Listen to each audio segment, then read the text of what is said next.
8 décembre, je n'ai plus besoin de livres car j'ai désormais directement affaire à la réalité. 17 décembre, je sais très peu de choses, mais j'en ai découvert quelques-unes que j'ai pris la peine de formuler. La conséquence est que l'on me tient pour beaucoup plus savant que je ne suis. Tel est l'effet que produit l'expression claire de choses simples et vérifiables. Elle crée des repères.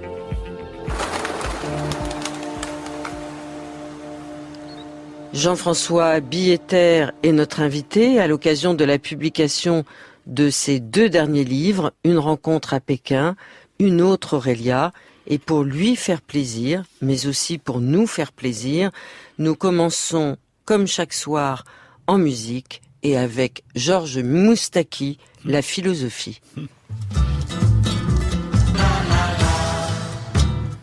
Jean-François Billetter, on vous connaît depuis pas mal de temps parce que on vous sait être un des plus grands sinologues européens. Vous avez publié plusieurs ouvrages.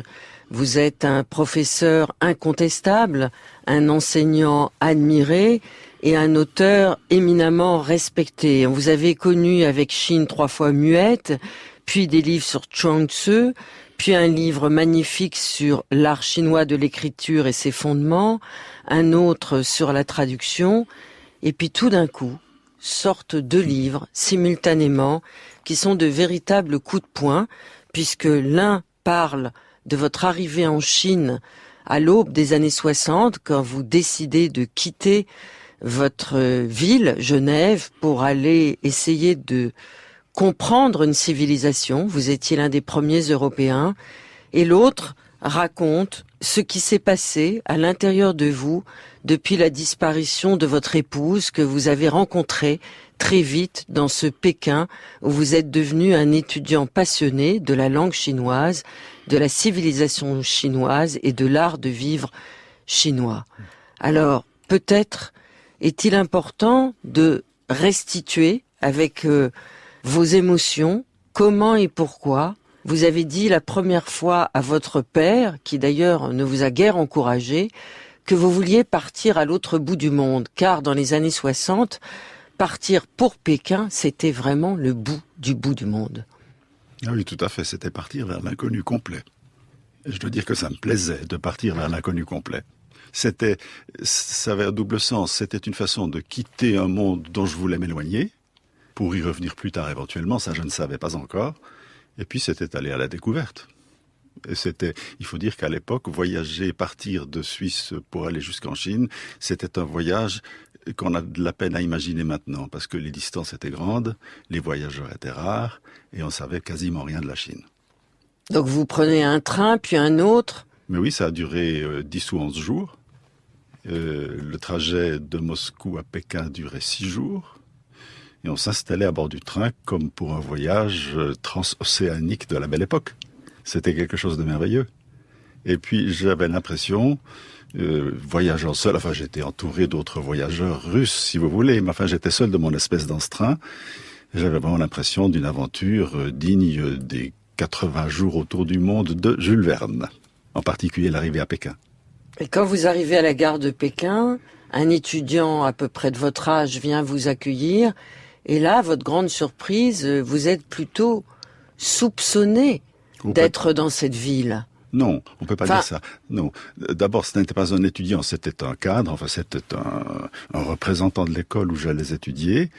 Et le soupçon, non, enfin en tout cas pas de soupçon au début. Est-ce qu'ils comprennent pourquoi vous êtes là ? Mais oui, tout à fait. La Chine souhaitait accueillir des étudiants comme moi et regrettait de ne pas en recevoir assez.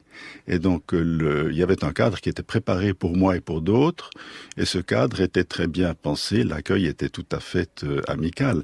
Le soupçon est venu plus tard.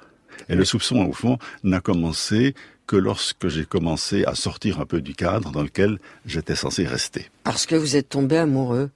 Oui, entre autres choses. C'est comme ça que le soupçon a commencé à se fomenter. Lorsque j'ai rencontré ma future épouse, évidemment, je suis sorti des clous. Je me suis engagé dans une aventure qui n'était pas prévue. Et là, évidemment, j'ai commencé à être soupçonné, mais là encore, enfin, je dirais qu'il faut voir le récit que j'ai fait de ces événements pour comprendre. Le soupçon vient, je dirais que c'est surtout mon épouse qui a été surveillée, parce que c'est elle qui faisait quelque chose qui était interdit, au fond. Qu'est-ce qui était interdit? De tomber amoureuse d'un Européen? Non, plus simplement d'avoir à titre personnel, sans autorisation officielle, un rapport avec un étranger, sans même parler d'amourette. Il n'y avait de rapport avec les étrangers de la part des citoyens chinois que des rapports officiellement autorisés. C'est ça le point de départ. À quoi ressemblait Pékin, Jean-François Billetter, quand vous êtes arrivé en tant qu'étudiant pour apprendre la langue chinoise? Alors c'est un Pékin qui n'existe plus. J'ai pensé, en racontant mon histoire, d'évoquer aussi ce Pékin-là qui n'existe plus. Mais Pékin était intact, si je puis dire. C'était la ville traditionnelle, telle qu'elle s'est développée au fil des siècles, selon une conception qui remonte très haut à la fin de la dynastie mongole, donc au XIVe siècle. Une conception de la ville extrêmement originale. La ville avait une grande cohérence, il y avait une unité d'architecture et une unité de cadre de vie, et puis un cadre monumental, c'est-à-dire les murailles et les portes, qui étaient toutes encore présentes, enfin presque toutes. C'était donc véritablement un autre monde. Et puis la vie était extrêmement simple, la Chine était pauvre, mais pendant les années que j'y ai passées, la vie était réglée. Il y avait une grande sécurité, si vous voulez, dans cette façon simple de vivre. Et la simplicité des gens aussi m'a beaucoup séduit, parce que on pouvait avoir des rapports très, très agréables et intéressants dans un certain cadre. Et vous, au début, quand vous arrivez à Pékin, vous êtes un étudiant irréprochable, vous étudiez la langue chinoise et vous ne sortez pas du cadre au début, et vous êtes heureux d'apprendre autant de choses de manière si intense. Mais bien sûr, j'y allais vraiment pour apprendre le chinois. Et je faisais cela dans des conditions absolument idéales. C'était que j'étais plongé dans le monde chinois. Et j'avais tout mon temps pour apprendre cette langue. Et à ce moment-là, je ne désirais rien d'autre. Et puis en plus, découvrir un monde aussi à ce point inconnu, et qui était encore un monde traditionnel. C'est-à-dire que le bâti, l'architecture, la nourriture, par exemple la façon dont les paysans des environs de Pékin livraient chaque jour le légume, les choux, enfin les choses simples. Tout ça était une Chine au fond immémoriale. C'était alors d'une part une Chine révolutionnaire, très très étroitement contrôlée et dominée par le Parti communiste, dont la propagande était omniprésente, mais c'était en même temps une Chine immémoriale. De la fenêtre de ma première école, la première année, je voyais des champs et je voyais au loin un petit village qui aurait pu être peint il y a un millénaire. Le tableau aurait été le même. Alors, comment avez-vous compris que vous étiez plus ou moins surveillé? Est-ce qu'on surveillait les étudiants étrangers à cette époque-là? Alors, la deuxième année, je suis passé d'une école préparatoire de langue où il y avait un cours de langue intensif de chinois, donc une école préparatoire, si vous voulez. L'année suivante, je suis allé à la faculté des lettres de l'université de Pékin. Et alors là, on comprenait tout de suite quelles étaient les règles. C'est-à-dire que je me trouvais intégré à une classe d'étudiants chinois avec qui je suivais les cours en chinois, mais il n'était pas question que j'aie des rapports personnels avec aucun de ses camarades. Et donc, l'habitude était que nous nous saluions gentiment, que nous échangions 2 mots, mais il était tout à fait clair dans leur comportement, qu'il n'était pas question pour eux de se lier d'amitié avec moi, sauf 2 qui avaient été désignés, qui étaient des jeunes, pas des membres de la jeunesse communiste, qui avaient été désignés pour m'aider, pour m'encadrer. Alors il est certain qu'on leur demandait des rapports sur moi, mais ça ne me gênait absolument pas. De toute façon, je n'avais rien à cacher.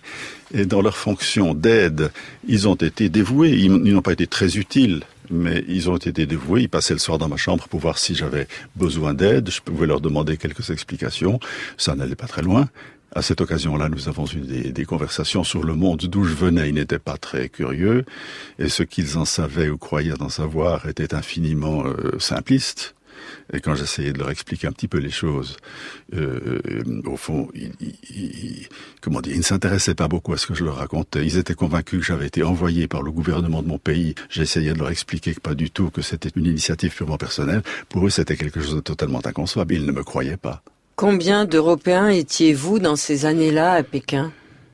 Alors la première année, nous étions très peu. Nous étions dans tout Pékin, il y avait peut-être 20 ou 30 occidentaux, disons, parce qu'il y avait un grand nombre de Coréens, de Vietnamiens, d'autres étudiants venus de différents pays d'Asie. D'ailleurs, la première classe dans laquelle je me suis trouvé était composée de 2 Népalais, de 2 Coréens, d'un Cambodgien, de 2 Soudanais, et j'étais le seul blanc, si vous voulez. J'étais dans mes notes le seul à me servir de l'alphabet latin. Et tout d'un coup, l'alphabet latin m'est apparu comme une étrangeté exotique. Nous allons écouter la voix de Simon Less, car il a été un de vos devanciers, Jean-François Billetter. Il va s'exprimer sur son voyage en Chine à l'âge de 19 ans, c'était en 1955. Et nous allons entendre la voix de Simon Less grâce à une archive INA datée du 10 janvier 1977. Le point de départ de mes études chinoises, c'était en 1955. J'avais 19 ans, j'étais étudiant à l'université, je m'occupais nullement de la Chine, je ne savais rien de la Chine, mais je m'occupais d'un journal d'étudiants.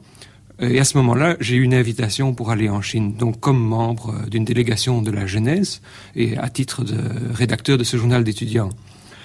Et j'étais absolument pas prêt à faire ce voyage en Chine. Oui, j'ai lu en hâte quelques bouquins juste avant de partir. Et alors pendant 1 mois, donc, nous nous sommes promenés en Chine, 10 jeunes types en 55. C'était une très belle époque, d'ailleurs, 55, c'était une époque encore où il y avait un immense enthousiasme, il y avait une ferveur, une jeunesse, un sentiment de dynamisme créateur en Chine. Et alors pour moi, ça a été un choc absolument bouleversant, ce voyage. Je m'en souviens comme on se souvient d'un film qu'on a vu. C'est une succession d'images très belles, fascinantes, touchantes, exaltantes. Mais ce sont des images à 2 dimensions. C'est pas en relief. Justement, parce que je faisais ce voyage comme un sourd-muet, je ne savais pas parler la langue. Et j'avais un tel sentiment de frustration à ne pas pouvoir communiquer directement avec les gens. J'avais le sentiment qu'il y avait là un tel foisonnement humain, une telle richesse de choses à découvrir, à connaître, à comprendre, mais que tant que je ne comprendrais pas la langue, je ne passerai pas de l'autre côté, je n'entrerai pas à l'intérieur. Cette frustration intense au cours d'1 mois, jointe à un très grand sentiment d'enthousiasme et d'intérêt et de passion, m'a déterminé donc à apprendre le chinois. Et je ne l'ai certainement jamais regretté depuis. Alors nous venons d'entendre le témoignage de Simon Less, Jean-François Billetter. Vous êtes arrivé quelques années plus tard. Et à partir du moment, assez rapidement d'ailleurs, vous avez saisi l'essentiel de cette langue chinoise. Vous avez travaillé comme un fou, mais vous avez commencé à pouvoir échanger, communiquer, lire, comprendre. Mais pour reprendre l'expression de Simon Less, à partir de quand êtes-vous passé de l'autre côté ? Est-ce que très vite vous vous êtes dit « Eh ben moi je vais rester en Chine ». Je ne me suis jamais dit cela. Jamais. Et passer de l'autre côté est une image, en fait, une expression qui ne me convient pas. Je n'ai pas l'impression d'avoir fait cela. Puisque vous citez Simon Less, alias Pierre Rickmans, que j'ai très bien connu, et je crois qu'il est intéressant de relever que l'image que l'on se fait de la Chine et que l'on garde au fond tout au long de sa vie doit beaucoup aux conditions dans lesquelles on a abordé ce pays. Or, la façon dont il l'a abordé est très différente de mon cas, parce que il l'a abordé lors d'un voyage dont il parlait tout à l'heure, au cours duquel il a été absolument émerveillé. Ça a été une révélation qu'il a marqué pour toute sa vie. Il a désiré y retourner. Pour cela, il a appris le chinois. Il le parlait extrêmement bien. Et il y est finalement retourné en tant qu'attaché culturel à l'ambassade de Belgique qui venait de se rouvrir au début des années 70. Et c'était le pire moment. C'était le pire moment pour lui parce qu'il avait fait l'effort d'apprendre le chinois et il s'est trouvé enfermé dans une bulle. Et lui, alors soumis à un contrôle extrême lorsqu'il essayait de se libérer de cet enfermement. Et c'était un cauchemar.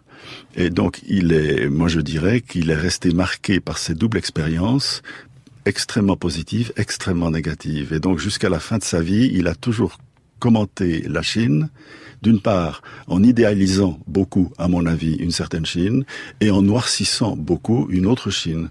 Ça a fait partie de sa personnalité de sinologue et d'auteur jusqu'à la fin.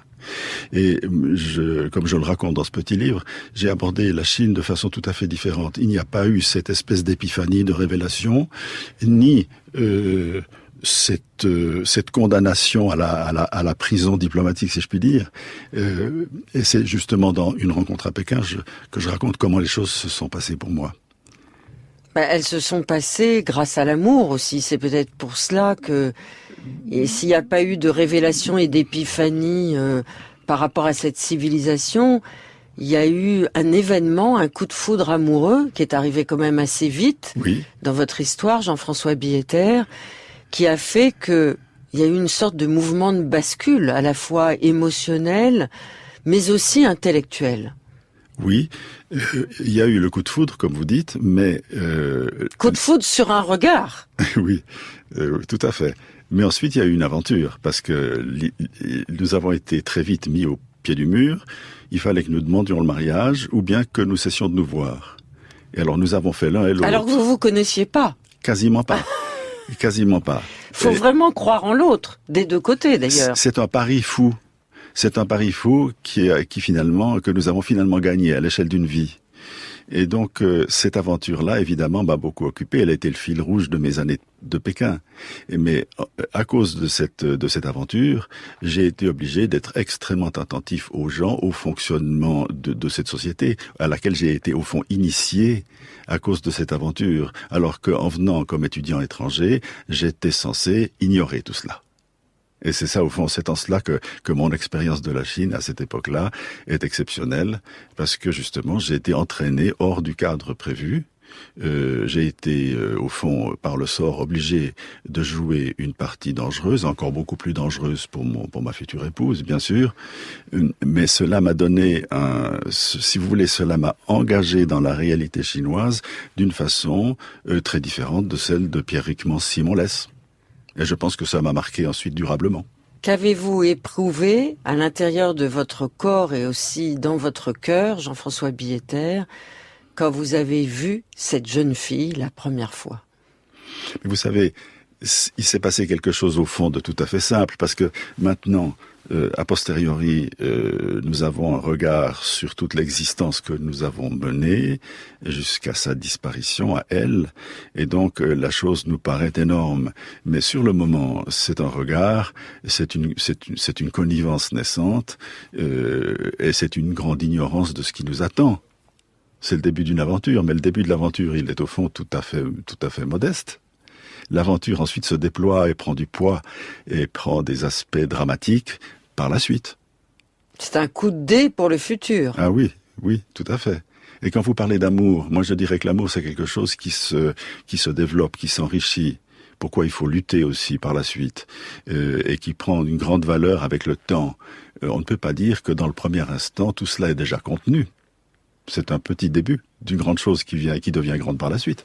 Mais si j'ai bien compris votre parcours à la lecture de votre livre, Jean-François Billetter, Une rencontre à Pékin, vous vous plaisez, c'est évident, c'est réciproque. Oui. Et puis, vous comprenez très vite, vous l'Européen, qu'il n'est pas possible de continuer à voir celle que vous avez distinguée si vous n'allez pas plus loin sur le plan de l'engagement.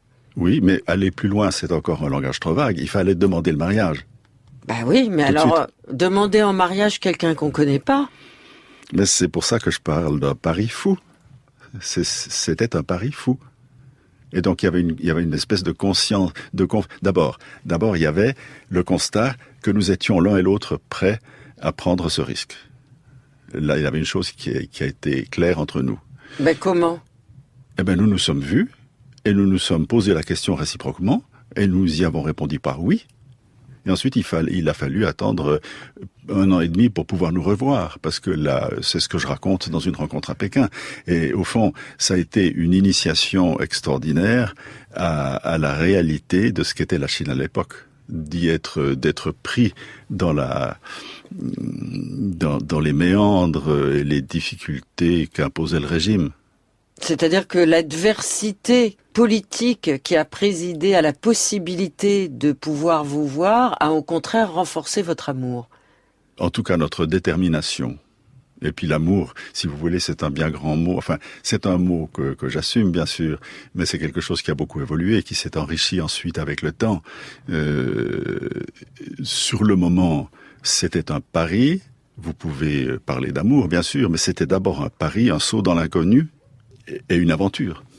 Il faut se garder de projeter sur les débuts d'une aventure ce qu'elle est devenue ensuite à l'échelle d'une vie. Pendant 1 an et demi, nous n'avons pas pu nous voir du tout. C'est ce que je raconte dans une rencontre à Pékin. Parce que pour elle, me revoir sans que le mariage soit officiellement accepté, c'était beaucoup trop dangereux. Elle risquait de disparaître. Donc c'était la sœur que vous voyez. Alors heureusement, voilà, notre aventure a quelque chose d'absolument exceptionnel parce qu'elle avait une sœur, laquelle était la belle-fille d'une citoyenne suisse, une dame âgée qui vivait à Pékin. Là, cette dame, ayant gardé sa nationalité suisse, avait le droit de voir des étrangers et par conséquent sa belle-fille aussi. Et donc, sa belle-fille avait, du point de vue du régime toujours, l'autorisation de me voir. Et donc, elle a pu jouer l'intermédiaire. Et donc, c'est grâce à cette situation tout à fait exceptionnelle que nous avons pu rester en contact indirect. Pendant que la demande en mariage que j'ai adressée au gouvernement chinois par l'intermédiaire de l'ambassade de Suisse était traitée, ou plutôt non traitée, parce que les autorités espéraient que nous la serions ou que quelque chose interviendrait et que l'affaire finirait sans mariage. Et puis, il y a eu une série de péripéties que je raconte, les unes plus inattendues que les autres, qui au fond ont sauvé l'affaire. Et ont permis c'est pour ça que ce récit, qui est très exactement factuel, a un peu le caractère d'un roman policier. Roman policier ou métaphore kafkaïenne. Oui, tout à fait. Enfin, en tout cas, vous avez de la suite dans les idées, et vous, et votre future femme. Oui. Vous avez un sentiment de l'amour et une élévation de la définition de l'amour que vous restez dans cette fidélité et dans cette nécessité d'un jour pouvoir vivre ensemble. Et le soir où finalement vous pouvez vous marier, vous pouvez même pas vivre votre nuit de noces. Ah ben non. Parce que j'avais dû m'engager à ce qu'elle ne vienne jamais à l'université. Ça aurait été un scandale inacceptable pour les autorités. Et il n'était pas question non plus que j'aille chez elle parce qu'elle vivait chez ses parents et que ses parents ne savaient rien. Et il était important que ses parents restent dans l'ignorance de ce qui se passait parce que sinon ils auraient été mis sous pression par la police. Et donc, le soir, effectivement, de notre mariage officiel, nous n'avions aucun lieu où aller. Nous avons pris le dernier bus et nous sommes revenus le lendemain. Est-ce par amour, Jean-François Billetter, que vous avez consacré toute votre existence, à la fois par vos recherches personnelles, les livres publiés, l'enseignement que vous avez donné, que vous avez consacré toute votre vie à la Chine ? Non, on peut pas dire cela. De toute façon, il y a un moment, j'ai beaucoup hésité dans ma jeunesse, et puis à un moment donné, j'ai jeté mon dévolu sur la Chine. Là aussi, c'était un pari. Je ne savais pas trop où ça mènerait, mais c'est là qu'au fond, les choses sérieuses ont commencé pour moi, que je me suis vraiment engagé dans quelque chose que j'avais vraiment choisi moi-même, et qui m'a intéressé, qui m'a passionné. Mais l'intérêt que j'ai pris à cette aventure à l'échelle d'une vie s'est modifié. C'est-à-dire que les questions que je me posais, ce qui faisait l'objet de ma curiosité a varié au fil des années. Puis ensuite, quand je suis devenu enseignant, j'avais la charge d'un enseignement. Et puis lorsque j'ai quitté l'enseignement, il y a bientôt une 20aine d'années, j'avais des travaux à réaliser que maintenant je réalise les uns après les autres. Donc c'est une aventure qui a l'air, qui présente l'aspect d'une grande continuité, mais qui est faite de beaucoup de choses successives et de beaucoup de choses différentes. Vous avez appris l'art de la calligraphie. Pourquoi et comment cela a-t-il modifié votre perception de la civilisation chinoise ? Alors, je me suis intéressé à la calligraphie, mais je me suis intéressé à beaucoup d'autres choses. Et puis à un certain moment, à l'université de Genève, mes collègues m'ont dit « Billetter, il faut que vous publiez, sinon on peut pas vous garder ». Ah bon ? Oui. Alors, ils sont durs en Suisse. Oui. Et il y a des règlements. J'avais un poste provisoire. Alors j'ai réfléchi au thème que je pourrais traiter, sur lequel je pourrais publier quelque chose, et il y avait la calligraphie. Et donc j'ai fait ce livre qui est apparu chez Skira en 89 et qui a reparu sous une forme remaniée chez Alia en 2010, si je me souviens bien. Et il faut bien préciser que je ne suis pas calligraphe. Simplement, je me suis beaucoup intéressé à l'art chinois de la calligraphie sous sa forme traditionnelle et j'ai appris le maniement du pinceau. Donc, je connais la technique. Donc, je comprends de quoi il s'agit, je sais comment cela se fait. Mais je ne prétends pas être un calligraphe moi-même. Mais à partir de cette compréhension de cet art chinois, est-ce que vous avez pu comprendre autrement certains traits de la civilisation chinoise? Certainement, parce que l'art de la calligraphie était un art, donc sous l'Ancien Régime, à l'époque impériale, était un art que les lettrés, qui étaient des fonctionnaires de l'État et qui avaient une culture qui leur appartenait, était un art qui pour eux était central. D'ailleurs, ça n'était pas simplement un art pratiqué dans le privé. La calligraphie, la belle écriture avait une fonction essentielle dans le régime. Vous savez que la France est née de l'unification de la langue française, qui a été ensuite imposée par la République à tous les citoyens français. Et en Chine, qui est un empire, c'est l'écriture qui a rempli cette fonction unificatrice. On peut comparer les deux choses. Parce que la Chine a toujours été un empire, elle l'est encore par ses dimensions, et donc une immense partie de l'humanité où l'on parle de nombreuses langues et où on parle le chinois sous des formes très différentes. Et pour que l'on se comprenne et communique d'un point à l'autre de cet empire, il fallait un élément sûr de communication, et c'était l'écriture. Ça n'a jamais été la langue comme le français en France aujourd'hui. Vous écoutez France Inter, vous écoutez l'heure bleue, vous écoutez le choix musical de Jean-François Billetter, c'est Murray Peraya, les variations Goldberg. Depuis la mort de Wen, j'avais cessé d'écouter de la musique, elle me semblait hors de portée, mais j'ai mis les variations Goldberg jouées par Murray Peraya. Un autre miracle s'est produit. À la fixité de Georges de la Tour se substituaient les enchaînements de Bach. Je retrouvais le mouvement et je repartais. Il y avait eu Wen, il y aurait autre chose qui ne nierait pas le passé, mais le prolongerait et le conserverait par le mouvement. C'en était fini de l'insoutenable torpeur, elle n'est pas revenue. C'est ce que vous écrivez, Jean-François Billetter, dans ce livre bouleversant, écrit après la mort de votre épouse, intitulé « Une autre Aurélia ». C'est un journal de deuil où vous nous restituez les différentes variations de l'âme que vous traversez après la disparition très subite de votre épouse et compagne depuis plus de 40 ans. Est-ce que ce journal vous a permis, en tout cas nous, on le lit avec une grande avidité et on est pris de plein fouet par la beauté de vos mots, par la simplicité de vos phrases et par l'émotion et les différents niveaux de solitude, de haute solitude que vous traversez. Et pour vous, le fait d'avoir écrit, est-ce que cela vous a permis d'aller un peu plus loin dans la réconciliation de vous-même avec la perte de celle que vous appelez votre moitié? Comment vous dire? Vous parlez d'un journal de deuil. Et ce terme, au fond, n'est pas le mien. J'ai toujours eu l'habitude de prendre des notes. Lorsque Wen, mon épouse, est morte, j'ai continué comme d'habitude. Et je n'ai donc pas entrepris à ce moment-là un journal consacré au deuil. C'était la suite d'une habitude. Et évidemment qu'à partir de sa disparition, j'ai noté des choses qui étaient la suite de cette disparition, tout naturellement.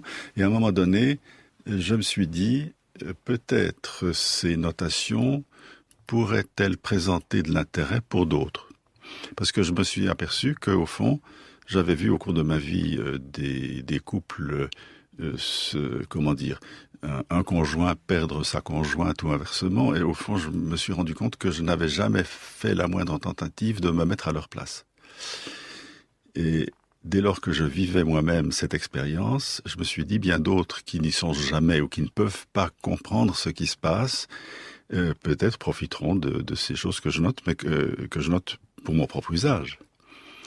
Maintenant, le mot de deuil, c'est un mot que je n'aime pas beaucoup parce que c'est un mot triste, alors que j'essaye de montrer, je montre tout naturellement que cette expérience est aussi une expérience de joie, parce que les joies passées, au fond, elles revivent. Et je crois que beaucoup dépend de l'attitude que l'on adopte face à ce qu'on ressent. C'est ce que je crois montrer dans ces notes. Et que donc, et même, je dirais que même le mot solitude n'est en tout cas pas un mot clé, parce que la présence de l'épouse, elle reste extrêmement forte. Et donc, ça n'est pas de la solitude, c'est une présence modifiée. Et d'après les réactions des lecteurs, je crois comprendre que cette façon d'observer exactement ce qui se passe, plutôt que de se contenter de formules traditionnelles, est un enseignement. Parce que la présence est forte, simplement elle est modifiée. Alors en quoi est-elle modifiée ? Et je me suis aperçu, en observant bien, que la présence de mon épouse après sa disparition était au fond apparentée à sa présence avant. C'est pour ça que j'ai fait mettre au dos du petit livre de quoi nous sommes faits. Je pense que l'expérience que j'ai traversée est pleine d'enseignements qui sont au fond indépendants du deuil et de la perte de quelqu'un. C'est un approfondissement de la connaissance de soi qui vaut pour les gens qui ont perdu un conjoint, mais pour tout un chacun à tout moment. Et aussi, je dirais, pour les gens qui vivent avec une épouse aimée ou un époux aimé. Les choses ne sont pas tellement différentes au fond. Vous vivez avec Wen. Mais elle vit avec moi, oui, elle n'a pas disparu. Et ça, je le note aussi, c'est que les gens qui me voient seul, qui avaient l'habitude de me voir avec elle et qui me voient seul, ont l'impression qu'il y a un manque, qu'il y a un trou, qu'il y a une personne absente. Évidemment, c'est inévitable. Mais souvent, à cause de cela, ils ne comprennent pas ce que je ressens moi. Et puis moi, parfois, j'ai de la peine à l'expliquer. Mais en notant, ou plutôt en publiant ces notes que je prenais pour mon propre usage, j'éclaire un peu ces phénomènes de la mémoire et de la présence et bien d'autres phénomènes. Quand on vit ensemble, chacun a deux corps. J'avais le mien, dont la présence était constante, mais que je ne voyais pas, et le sien, que je voyais, mais qui n'était pas toujours là. Je ne suis plus cet être double. Mais oui, voilà, c'est tout à fait caractéristique du genre d'observations qui m'ont intéressé et que j'ai noté par conséquent. C'est que lorsque la personne manque mais reste présente par la mémoire et par l'imagination, on fait retour sur ce qui se passait lorsqu'elle était réellement là. Et au fond, lorsqu'elle était réellement là, il se passait quelque chose au fond de très compliqué, mais qui paraissait naturel. Et sur quoi je reviens ensuite après coup, en comprenant mieux. Alors il se trouve, Jean-François Billetter, que vous êtes un très grand savant, un très grand sinologue, tout le monde le sait, tout le monde peut le constater, tout le monde peut le vérifier en lisant vos livres. Il se trouve aussi que plus vous avancez en âge, plus vous vous autorisez de liberté et plus vous êtes audacieux par rapport à vous-même et par rapport à nous, vos lecteurs. Je veux parler de ce terrain de la philosophie. Vous connaissez très bien la philosophie chinoise. Vous nous avez permis de comprendre des possibilités d'atteinte de grands philosophes comme Chuang Tzu, puisque vous avez fait 2 livres consacrés à Chuang Tzu. Mais depuis quelque temps, vous faites vous-même votre propre philosophie. Et vous avancez quelques éléments pour nous, vos lecteurs, comprendre que peut-être nous ne vivons pas très bien, peut-être nous passons à côté du présent, de l'instantanéité du présent, de l'intensité de ce que la vie et les battements du monde nous donnent. Et il se trouve qu'en même temps, vous publiez ce livre, donc Une autre Aurélia, référence explicite à Gérard de Nerval. Et je me demandais si, à partir de la mort de votre femme, qui s'est produite en novembre 2012, à partir de ce moment-là, est-ce qu'il n'y a pas eu une accélération de votre propre philosophie, de l'existence ? Il y a eu un approfondissement, bien sûr, dans certains domaines ou dans une certaine dimension, puisque je vivais des choses nouvelles. Mais je ne crois pas que mon attitude, mon goût de l'observation, disons, ma capacité d'attention à ce qui se passe ait changé fondamentalement. J'ai dans deux ouvrages récents, Un paradigme et des esquisses, je présente des idées que j'ai développées pour mon propre usage. C'est des idées dont j'avais besoin, que j'ai développées, que j'ai formulées, et de nouveau, je me suis dit, après tout, elles peuvent intéresser d'autres personnes, d'où ces 2 publications. Mais ça n'est pas étroitement lié à la perte de ma femme. D'ailleurs, un paradigme n'a pas paru avant sa mort, mais elle l'a lu. Et donc, je dirais qu'il y a plusieurs choses qui se développent parallèlement. Je dirais ça plutôt comme cela. Et qui sont complémentaires. En tout cas, quand on vous lit, Oui. On peut s'apercevoir que le désir de bonheur, d'attraper le bonheur, même quand on vient de traverser une tragédie qui est la mort de l'être aimé, c'est quelque chose qu'on retrouve dans la construction de votre propre philosophie, et c'est ce qu'on retrouve aussi dans l'apprentissage de l'absence de Wen. Tout à fait, mais je pense que ça ne m'est pas propre. Je pense que le désir de bonheur ou d'échapper à la souffrance, il est en chacun de nous. Simplement, chacun vit des circonstances différentes, a aussi comment dire. Je dirais que la culture est importante. Quand on a beaucoup lu, vu beaucoup de choses, qu'on a pris l'habitude aussi de noter, de bien formuler, on a peut-être le privilège de posséder des moyens qui permettent de mieux formuler, mais aussi de mieux voir les choses. Et quand on a ce privilège que j'ai, je crois, on souhaite tout naturellement en faire bénéficier les autres, sans prétention. Dans vos 2 livres de philosophie plus personnels, donc Esquisse et un paradigme, vous nous enjoignez à une sorte d'éloge de la lenteur. Arrêtons-nous de vivre à toute vitesse sans comprendre l'univers sensoriel, l'univers phénoménologique dans lequel nous nous déployons, sans nous arrêter pour comprendre ce qui nous arrive, y compris des idées qui peuvent surgir à l'intérieur de notre propre cerveau. Je vous cite dans un paradigme, Jean-François Billetter, vous écrivez ceci: « Au café, j'éprouve un bonheur particulier quand une idée nouvelle trouve son expression juste. La satisfaction est double, je découvre ma pensée et je sais que grâce à la forme qu'elle a prise, je vais pouvoir la conserver pour un usage ultérieur. » Mais pour cela, il faut beaucoup de préparation en amont. Il faut arrêter de vivre dans les bruits du monde et les chaos dans lesquels nous sommes obligés, nous sommes contraints de naviguer. Vous avez réussi à faire le vide. Alors, faire le vide, non. Faire le vide, je ne dirais pas ça. Mais il y a un phénomène auquel je me suis beaucoup intéressé, dont j'ai parlé dans un paradigme et de nouveau dans Esquisse, c'est que j'appelle l'arrêt. Parce que nous vivons constamment à la recherche de résultats ou dans la crainte d'échecs.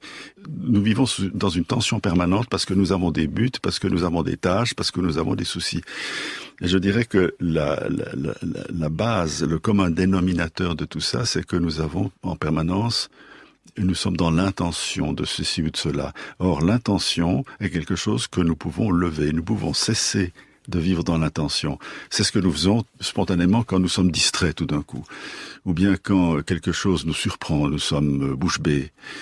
Ou bien, parfois, quand nous décidons d'arrêter, justement, de tout oublier, de ne plus rien faire un moment, de débrayer, si vous voulez.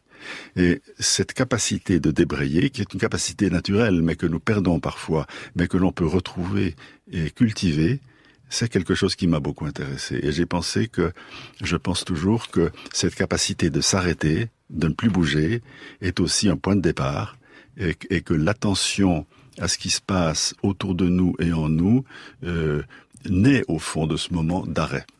Alors vous avez abordé aussi le terrain du sujet. Qu'est-ce qu'un sujet? Comment pense-t-il? Comment peut-il élaborer son rapport au monde? Et là aussi, évidemment, vous abordez les frontières de la vie et de la mort. L'idée du sujet donne à la notion de vie un contenu nouveau. La vie qui a le plus grand prix pour l'homme n'est pas la vie biologique qui lui est donnée, mais celle qu'il crée en lui par l'intégration sous toutes ses formes. Oui. Ça veut dire que c'est nous qui créons notre propre intensité de vie. Je prendrai les choses par un autre côté. Nous sommes là en présence d'un problème philosophique, mais qui est aussi politique. Il me semble que dans la confusion où nous vivons, qui est une confusion dangereuse, quelque chose manque, c'est une conception du sujet sur laquelle nous puissions nous entendre pour déterminer dans quelle direction nous voulons aller. Et c'est une question philosophique, mais qui est à la base d'une réflexion politique ensuite. Et donc, je me suis beaucoup intéressé à cette question de ce que c'est que le sujet. Et les observations que, au fond, les esquisses sont consacrées à cela. Une définition du sujet sur laquelle nous puissions nous entendre pour ensuite en déduire quels sont nos véritables désirs et besoins et pour en déduire ensuite une politique. Parce que la confusion actuelle me paraît abyssale et au fond, vu que maintenant j'ai le temps de réfléchir à ma guise, eh bien j'ai réfléchi à cela et les idées auxquelles je suis parvenu, eh bien je les ai formulées dans Esquisse. Alors les idées sur la vie et la mort, vous les formulez de manière magnifique dans cet ouvrage qui s'intitule Une autre Aurélia. Et dans le dernier tiers de ce livre, vous vous livrez à une sorte d'introspection sur ce qu'il vous reste à faire, ce qu'il vous est donné encore de vivre, Jean-François Billetter. Et voici ce que vous écrivez à la date du 18 avril. Suis-je vieux à 74 ans? Point d'interrogation. Non. Mais je me tourne vers autre chose, vers le commencement des choses. Je l'étudie. C'est une nouvelle jeunesse, différente de la première. Quelle est-elle, cette nouvelle jeunesse? C'est une disponibilité qui permet, à la suite de l'arrêt justement, une disponibilité qui permet d'être à l'affût de nouvelles idées qui sont susceptibles de surgir en moi. Et qui me feront faire un pas en avant. C'est comme ça que je vous répondrai. Que vous reste-t-il à faire? Alors, j'ai des merveilleux jeune homme. j'ai des projets auxquels je tiens beaucoup et auxquels je travaille. Et puis il y a un intérêt, je dirais, encore grandissant si c'est possible pour ce qui m'arrive et pour ce que j'observe et ce que j'entends lorsque je parle avec d'autres, tout simplement. De toutes les façons, vous aimez les commencements. Oui, alors ça, c'est une très bonne formule.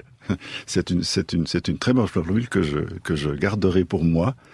Je pense que, ben oui, c'est une formule parfaite. Je n'y ajouterai rien. Moi, j'ajouterai un seul mot. Merci. Merci beaucoup, Jean-François Billetter, pour l'ensemble de vos livres. Et je rappelle la publication qui sont tous disponibles dans toutes les bonnes librairies, qui sont tous publiés aux éditions Alia, Notes sur Chuang Tzu et la philosophie, un paradigme, Leçons sur Chuang Tzu, Esquisse, et puis les deux derniers livres. Il y en a un autre aussi passionnant consacré au philosophe Lichtenberg, et les deux derniers qui viennent de sortir, toujours aux éditions Alia, s'intitulent Une rencontre à Pékin et Une autre Aurélia. C'est à lire dans ce sens-là. D'abord une rencontre à Pékin, et ensuite Une autre Aurélia. Ce sont deux livres qui se répondent. Merci infiniment, Jean-François Billetter. C'est moi qui vous remercie.